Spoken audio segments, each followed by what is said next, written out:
आज की इस वीडियो में दोस्तों हम बात कर रहे हैं इंडियन एयरफोर्स के एफ-कैट ऑनलाइन फॉर्म 2020 के बारे में। जी हां दोस्तों, इंडियन एयरफोर्स कर रहा है फ्लाइंग ब्रांच और ग्राउंड ड्यूटी के पदों पर भर्ती। ग्राउंड ड्यूटी में टेक्निकल और नॉन टेक्निकल दोनों ही ब्रांचेज के लिए इंडियन एयरफोर्स रिक्रूटमेंट कर रहा है। तो सबसे पहले हम नज़र डाल लेते हैं कि इस फॉर्म को भरने के लिए हमें क्या क्या रिक्वायर्ड डॉक्यूमेंट चाहिए हैं। सबसे पहले है हमारी passport size photograph, scan signature, reservation certificate हमें नहीं चाहिए, सिर्फ हमें शो करना है कि हमारी रिजर्वेशन कैटेगरी क्या है, एक ईमेल आईडी और उसके बाद है मोबाइल नंबर और आधार कार्ड। तो ये वो रिक्वायर्ड डॉक्यूमेंट हैं जो कि हमें इस फॉर्म को भरने के लिए चाहिए हैं।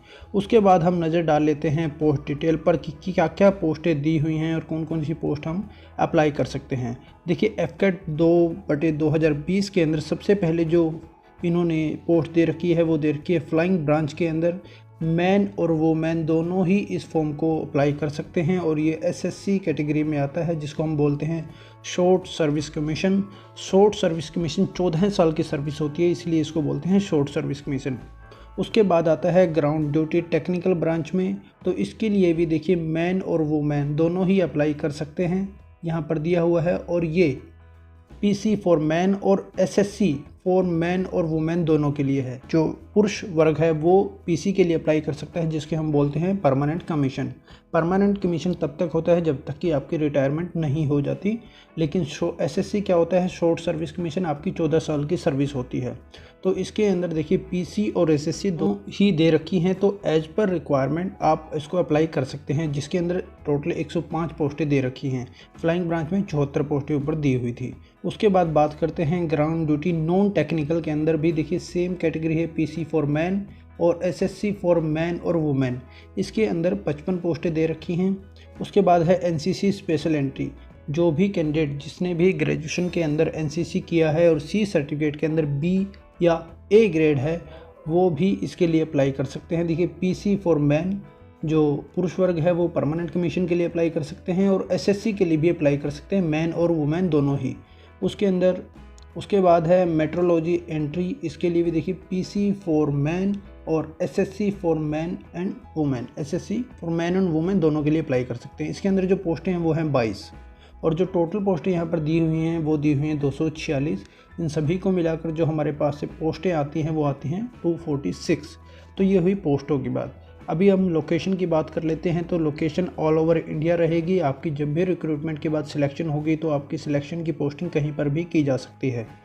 और उसके बाद हम बात कर लेते हैं एजुकेशन क्राइटेरिया के अंदर कि एजुकेशन क्या क्या रिक्वायर्ड की गई है। देखिए यहाँ पर एजुकेशन आप ध्यान से देखिएगा। फ्लाइंग ब्रांच के अंदर जो ये रिक्वायर्ड किया गया है वो किया गया है कि +2 में आपके पास नॉन मेडिकल होना ज़रूरी है, क्योंकि यहाँ पर देखिए कहा है कि +2 with minimum 50% marks in physics और मैथ सब्जेक्ट। फिज़िक्स और मैथ में आपके पास 50% मार्क्स होने चाहिए +2 के अंदर। उसके बाद इन्होंने कहा है graduation in any discipline. Graduation आपकी किसी भी चीज़ में हो, लेकिन +2 आपकी नॉन मेडिकल में होनी चाहिए थी। उसके बाद इन्होंने कहा या आपकी बीए बीटेक हो। यहाँ पर आप देखिए इन्होंने कहा है या तो आपकी बीए हो या बीटेक हो विद 60% मार्क्स, या आपने एरोनॉटिक्स सोसाइटी से किसी भी डिसिप्लिन में इंजीनियरिंग की डिग्री कर रखी हो 60% मार्क्स के साथ, या फिर आपने एमबीए कर रखा हो, एमसीए कर रखा हो या एमए कर रखा हो, एमएससी डिग्री कर रखी हो, पीजी डिग्री कर रखी हो किसी भी स्ट्रीम में। ऑफिशियल नोटिफिकेशन जरूर पढ़ें ताकि आपको एजुकेशन के बारे में सब कुछ क्लियर हो पाए। उसके बाद हम बात करते हैं ग्राउंड ड्यूटी टेक्निकल ब्रांच के लिए। तो ग्राउंड ड्यूटी टेक्निकल ब्रांच में जो यहाँ पर दे रखा है देखिए पास 12th विद मिनिमम 50% मार्क्स। यहाँ पर भी सेम क्राइटेरिया है कि आपके पास नॉन मेडिकल होना चाहिए और फिज़िक्स और मैथ सब्जेक्ट के अंदर आपके 50% मार्क्स होने चाहिए। उसके बाद इन्होंने कहा है and 4 year degree BTech with 60% marks.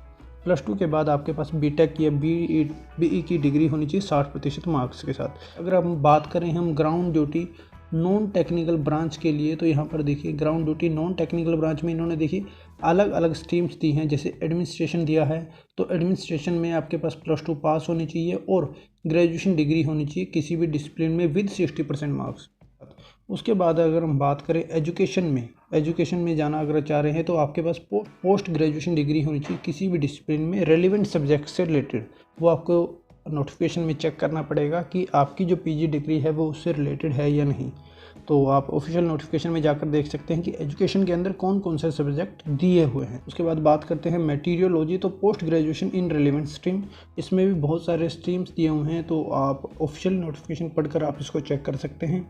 उसके बाद यहाँ पर देख सकते हैं कि अगर आपको फॉर्म भरने के दौरान किसी तरह की कोई भी दिक्कत आ रही है तो आप हेल्पलाइन नंबर पर बात कर सकते हैं, और एक ईमेल आईडी भी दी हुई है, यहाँ पर भी आप अपनी क्वेरी को पोस्ट कर सकते हैं, तो वहाँ से भी आपको रिप्लाई आ जाएगा। उसके बाद बात करते हैं एज क्राइटेरिया की, कि एज क्राइटेरिया क्या दिया हुआ है।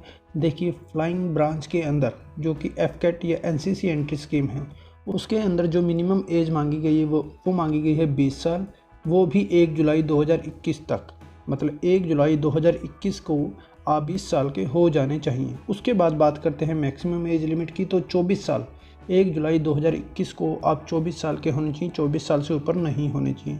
अगर एज बर्थ की बात करें हम यहाँ पर, कैंडिडेट का बर्थ जो है वो 2 जुलाई 1997 के बाद और 1 जुलाई 2001 से पहले होना चाहिए। इससे सिंपल सा एक अंदाज़ा लगा सकते हैं कि क्या आप एज क्राइटेरिया में फॉल करते हैं या नहीं। तो ये हुई फ्लाइंग ब्रांच के लिए, एफकेट और एनसीसी स्पेशल एंट्री के लिए। उसके बाद बात करते हैं ग्राउंड ड्यूटी टेक्निकल और नॉन टेक्निकल के लिए। देखिए, मिनिमम जो एज रिक्वायर्ड है वो है 20 साल 1 जुलाई 2021 को ही, और मैक्सिमम जो एज है वो है 26 साल 1 जुलाई 2021 को ही।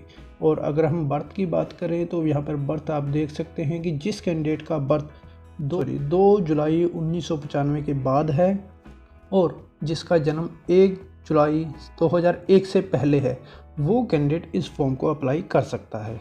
और उसके बाद हम नज़र डाल लेते हैं इम्पोर्टेंट डेट्स पर। तो इम्पोर्टेंट डेट्स पर यहाँ पर शॉर्ट में जो दे रखा है, देखिए फॉर्म जो शुरू हुए हैं वो हुए हैं 15 जून 2020 से।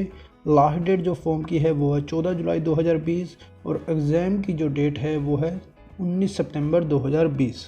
और अच्छे से एक बार नज़र डाल लेते हैं इम्पोर्टेंट डेट्स पर मोटे मोटे तौर पर, कि स्टार्टिंग डेट है 15 जून 2020, क्लोजिंग डेट जो है वो है 14 जुलाई 2020, और एडमिट कार्ड्स जो आएंगे वो आएंगे 4 सितंबर 2020 के बाद, और जो डेट है एग्जामिनेशन की वो रहेगी 19 से 20 सितंबर 2020। अब देख लेते हैं एप्लीकेशन फ़ीस। एप्लीकेशन जो फ़ीस दे रखी है वो दे रखी है एफकेट एंट्री के लिए, जो फ़ीस रहेगी 250 रुपीज़। यहाँ पर अलग से कुछ नहीं दे रखा, और जो मेथड है थ्रू ऑनलाइन ही है, इसके अलावा इसका कोई भी दूसरा मेथड नहीं है कि आप फ़ीस को कैसे पे कर सकते हैं। उसके बाद यहाँ पर देखिए लिंक दिया हुआ है अप्लाई ऑनलाइन का और लॉगिन का, तो आप पहले अप्लाई कर सकते हैं और उसके बाद अगर आप उसको दोबारा लॉगिन करना चाहें तो इस लिंक पर आकर दोबारा लॉगिन भी कर सकते हैं आपके अकाउंट को। वेबसाइट का भी लिंक दिया हुआ है, देखिए यहाँ पर आप ऑफिशियल वेबसाइट पर अगर विजिट करना चाहें तो इस लिंक पर क्लिक करके आप ऑफिशियल वेबसाइट पर जा सकते हैं। अप्लाई ऑनलाइन का दूसरा लिंक भी यहाँ पर दिया हुआ है, एक लिंक ये दिया था और एक लिंक यहाँ पर दोबारा दिया हुआ है, और नोटिफिकेशन का जो लिंक है वो यहाँ पर है। मैं आपको फिर दोबारा सजेस्ट करता हूँ कि किसी भी पोस्ट को अप्लाई करने से पहले आप उसकी ऑफिशियली नोटिफिकेशन को ज़रूर पढ़ लें, ताकि उसमें आपको किसी भी तरह का कोई डाउट ना रहे, क्योंकि हो सकता है हमसे भी पोस्ट बनाने में कहीं ना कहीं कोई गलती हो गई हो। और इस पोस्ट को अप्लाई करने का जो लिंक है वो मैं इस वीडियो के डिस्क्रिप्शन में नीचे दे दूंगा, वहां जाकर आप अब इस पोस्ट को अप्लाई कर सकते हैं। तो ठीक है दोस्तों, ये थी एक छोटी सी वीडियो। फिर आपसे मुलाकात होगी एक नई वीडियो में, एक नई पोस्ट के साथ, एक नई जॉब जानकारी के साथ। तो देखते रहिएगा हमारा चैनल टैगोर जी जॉब। और अगर अभी तक आपने हमारे चैनल को सब्सक्राइब नहीं किया है तो चैनल को सब्सक्राइब ज़रूर कर लें और नोटिफिकेशन बेल को ज़रूर दबा लें, ताकि आपको सभी वीडियोज़ की नोटिफिकेशन टाइम से मिलती रहे।